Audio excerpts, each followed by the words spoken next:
याच्या पुढे गॉसिप करणार नाही, तुमच्या बरोबर पण शेअर करणार नाही. मी ठरवलं खूप चुकीचं असतं असं दुसऱ्यांच्या गोष्टी काहीतरी शेअर करायच्या वगैरे, तुम्हालाही कळत नाही, तुम्ही कशाला ऐकता, कशाला बघता. माझ्याकडे एक स्टोरी आहे, पैसे कमवण्याची स्टोरी आहे. आपण करतोय तंगडी कबाब, म्हणजे पहिल्यांदा करते ना, खराब झाली तर कसं हाच खाईल.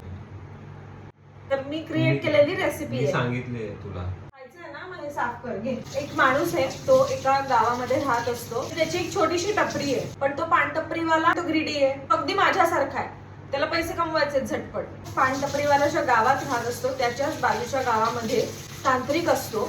त्याच्याकडे एक प्रकारचं भूत आहे. भूतांचे जे काही प्रकार आहेत, म्हणजे हडळ, कवीस, चेटकीण, अशा प्रकारांमध्ये हे भूत सगळ्यात खालच्या स्तरावर येतं आणि ते इझिली ऍक्सेसेबल आहे. तो जो माणूस असतो तो त्या तांत्रिकाला भेटतो, त्याच्याकडून ते सगळे रिच्युअल्स करून घेतो आणि तो तांत्रिक हे भूत त्याला एका ऑब्जेक्ट मध्ये टाकून देतो, म्हणजे नारळ, आणि हे नारळ घेऊन जायचं. मग तो त्याच्या घरात एका ठिकाणी ठेवून देतो, अशा ठिकाणी ठेवतो की जिथे ते इझिली सापडणार नाही, इझिली ऍक्सेसेबल नाहीये. त्या भूताचं नाव आहे बाईंगी भूत. बाईंगी भूत, बैंगन नाही, बाईंगी भूत. तुम्ही भूताची मस्करी करू नका, आपल्याला पैसे मिळणार नाही. तो त्याच्या मनात ज्या अपेक्षा आहेत, मला हे हवंय, ते हवंय, असं हवंय, तसं हवंय, असं त्या भूताला सांगत जातो. सिन्स बाईंगी ग्रीडी आहे, त्यामुळे ते पण या माणसाकडे मागतं काय काय. त्याच्या पण छोट्या मोठ्या ग्रीड असतात. त्या एका छोट्या टपरीवरून त्याचं एक मोठं किराणामालाचं दुकान होतं. गावच्या ठिकाणी मोठं दुकान असणं ही खूप मोठी गोष्ट आहे, हे श्रीमंतीचंच लक्षण आहे. त्यानंतर त्याचा पेट्रोल पंप होतो, मग त्याचे पेट्रोल पंप्स होतात, मग त्याच्याकडे जमीन, जुमला, गाडी, बंगला सगळं येतं. तर हे सगळं झालं या भूतामुळे, कळतंय? अरे पण त्याच्यापेक्षा सोपं लग्न करायचं ना. ही लग्न होऊन घरात आल्यापासून आम्हाला फक्त ब्रह्मराक्षसावर विश्वास आहे. बाईंगी भूत वगैरे लो लेवल आहे, म्हणजे ब्रह्मराक्षस इज व्हेरी, मग त्या माणसाला हे सगळं मिळत जातं. तर मी काय म्हणते, व्हाय नॉट? म्हणजे जर त्या माणसाला मिळालं तर आपल्याला पण मिळू शकतं ना. ते खूप इझी आहे. हे बघा, याच्यामध्ये एकच अडचण, म्हणजे आता सपोज मी 10 वर्ष या भूताचा वापर केला, मला काय काय हवंय ते मिळवलं, मग आता मला ते नकोय, मला बस झालंय आता. कारण कसं, ह्या माणसाच्या ग्रीड वाढतात तसे त्या भूताच्याही वाढत जातात. म्हणजे तो आधी फळं फुलच मागतो, तुम्हाला एखादी कोंबडीच दे, मग एखादा बकराच दे, मग एखादा तुझा प्रिय माणूसच दे जो घरातला असेल. पण ठीक आहे ना, का फरक पडतो? मी काय म्हणते, प्रिय व्यक्तींना मागतोय ना. आता आपल्या घरातल्या व्यक्तीच आपल्या प्रिय असतात, पण आपण थोड्या वेळासाठी आपल्या नातेवाईकांना प्रिय बनवायचं.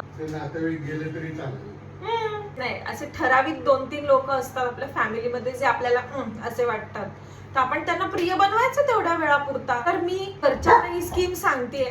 तर हे माझे सासू सासरे, माझा नवरा आहे, कोणीच मला सपोर्ट करत नाहीये त्या गोष्टीमध्ये. मी या गोष्टीला घेऊन खूप सिरियस आहे. फक्त याच्यामध्ये एक छोटासा प्रॉब्लेम आहे की ज्या तांत्रिकाकडून आपण घेतलेलं असतं ते ऑब्जेक्ट परत त्या तांत्रिकालाच आपल्याला परत करावं लागतं, आणि या तांत्रिकांचा प्रॉब्लेम असा की त्यांच्याकडे फोन नसतो.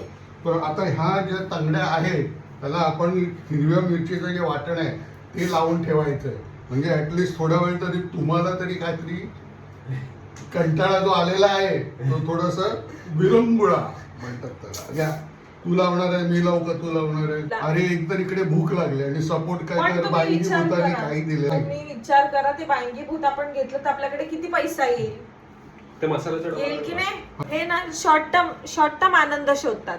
शॉर्ट टर्म आनंद चिकन लेग पीस मध्ये, मी लॉंग टर्म आनंद शोधते. बाईंगी भूत घेऊया ना आपण.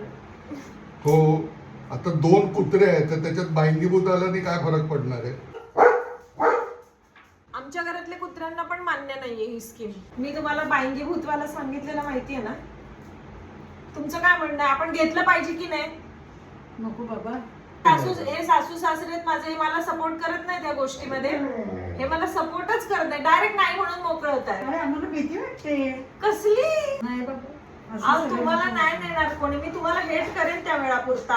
मी दुसऱ्या नातेवाईकांना प्रिय बनवणार आहे, त्यांना घेऊन जाईल ते बाईंगी. नको बाबा. त्यापेक्षा मेहनत करा, कमवा, बळी द्यायची गरज नाही, काय नाही. मस्त तंगडी कबाब वगैरे खात बसा. आज मी पहिल्यांदा घरच्यांना ही स्कीम सांगितली. मी आधी माझ्या फ्रेंड्स कडे गेली होती, मला वाटलं फ्रेंड्स तरी सपोर्ट करतील, तर त्यांनी धुतकारलं. आता तुम्हाला मॉरल ऑफ द स्टोरी कळलेलं आहे. पप्पांनी काय सांगितलं, मेहनत करायची, मेहनतीने पैसे कमवायचे, हे असले काही काम करायचे नाहीयेत. नशीब कळलं तरी लवकर कळलं. मॉरल ऑफ द स्टोरी हे की घरातले आपल्याला कधीच सपोर्ट करत नाही. तुमच्या मनात आला बाईंगी घ्यायचं तर बाईंगी घ्यायचं, यांचं अजिबात ऐकायचं नाही.